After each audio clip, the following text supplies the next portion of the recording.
দেখো, 2500 শিক্ষক নিয়োগ করতে চলেছে রাজ্য সরকার। বিশেষ করে শিক্ষক যারা হতে চান তাদের জন্য একটা সুখবর। অনেকদিন পর রাজ্য সরকার মন্ত্রিসভার বৈঠকে এই সিদ্ধান্ত নিয়েছেন এবং এই বিষয়টা পুরো অনুমোদন হয়ে গেছে। দেখো কি বলছে এখানে, আমরা দেখে নেব। রাজ্যের চাকরি প্রার্থীদের জন্য সুখবর, 2500 শিক্ষক নিয়োগ করতে চলেছে পশ্চিমবঙ্গ সরকার। নবান্ন সূত্রে খবর, বিশেষভাবে সক্ষম পড়ুয়াদের জন্য রাজ্যের একাধিক স্কুলে শিক্ষক নিয়োগ করবে। ইতিমধ্যে এই বিষয়ে রাজ্যের মন্ত্রিসভায় আলোচনা হয়ে গেছে এবং মন্ত্রিসভায় অনুমোদনও দিয়ে দিয়েছে এই নিয়োগে। দেখো, নবান্ন সূত্রে খবর, স্পেশাল এডুকেশন হিসাবে 2500 শূন্যপদ নিয়োগ করা হবে। এই জন্য উচ্চ প্রাথমিক এবং নবম দশম পর্যায়ে নিয়োগ করবে স্কুল সার্ভিস কমিশন। নিয়োগের বিধিতে ইতিমধ্যে অনুমোদন দিয়েছে রাজ্য মন্ত্রিসভা। দেখো কারা এই পরীক্ষা দিতে পারবে, যারা বিএড করেছে তাদের জন্য এই পরীক্ষায় তারা বসতে পারবে। তবে স্পেশাল বিএড অর্থাৎ সিম্পল যারা বিএড করেছে তারা এই পরীক্ষাতে বসতে পারবে না। দেখো, রিহ্যাবিলিটেশন কাউন্সিল অফ ইন্ডিয়ার অনুমোদিত স্পেশাল এডুকেশন বিএড করলে তবে এই শিক্ষক নিয়োগ প্রক্রিয়ায় অংশগ্রহণ করতে পারবে চাকরি প্রার্থীরা। সাধারণত বিএড প্রার্থীরা এই পদের জন্য আবেদন করতে পারবে না।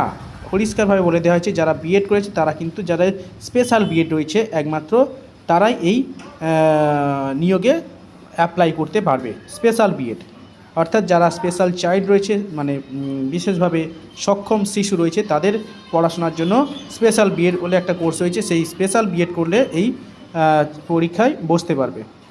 এই পদে নিযুক্ত শিক্ষকদের একাধিক স্কুলে ক্লাস করতে হতে পারে বলে খবর। বিশেষভাবে সক্ষম পড়ুয়াদের জন্য নির্দিষ্টভাবে শিক্ষক নিয়োগ পদ্ধতি এতদিন রাজ্যে ছিল না। বিশেষভাবে এতদিন ধরে কিন্তু স্পেশাল বিএডদের এরকমভাবে নিয়োগ আগে ছিল না। ফলে বিশেষভাবে সক্ষম পড়ুয়াদের স্কুলগুলিতে বিভিন্ন সমস্যা দেখা দিত, যার মধ্যে অন্যতম শিক্ষক সংকট। এই সমস্যা মেটাতে চলেছে রাজ্য সরকার। রাজ্যে এই প্রথম বিশেষভাবে সক্ষম পড়ুয়াদের জন্য শিক্ষক নিয়োগ করতে চলেছে রাজ্য। দেখো, রাজ্যের উচ্চ প্রাথমিক স্কুলে শিক্ষক নিয়োগ কাউন্সিল প্রক্রিয়া চলছে এবং অনেকে ইতিমধ্যে স্কুলে যোগ দিয়েছে। শিক্ষক নিয়োগ প্রক্রিয়া বন্ধ থাকার দরুন চাকরির দাবি তুলে একাধিকবার আন্দোলনে সামিল হয়েছেন অনেকেই। সেই সমস্যা মেটাতে চলেছে, ফলে ফের করে শিক্ষক নিয়োগ হতে চলেছে। চাকরি প্রার্থীদের অবশ্যই বক্তব্য, রিহ্যাবিলিটেশন কাউন্সিল অফ ইন্ডিয়া অনুমোদিত স্পেশাল এডুকেশন বিএড প্রার্থীর সংখ্যা খুব বেশি নয়। রাজ্যের সিংহভাগই পড়ুয়াদের সাধারণ বিএড করেছে, ফলে তারা এই নিয়োগে অংশগ্রহণ করতে পারবে না।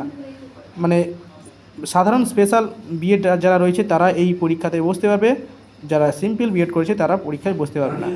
নবম এবং নবম থেকে দ্বাদশ এসএলএসটি বা আপার প্রাইমারি টেট নেওয়ার দাবি জানিয়েছে তারা। দেখো, একটা 2500 শিক্ষক নিয়োগ হবে যারা স্পেশাল এডুকেশন করেছে তাদের জন্য। এটা কিন্তু খুবই গুরুত্বপূর্ণ একটা খবর। ওকে, চলো এই পর্যন্ত রাখছি।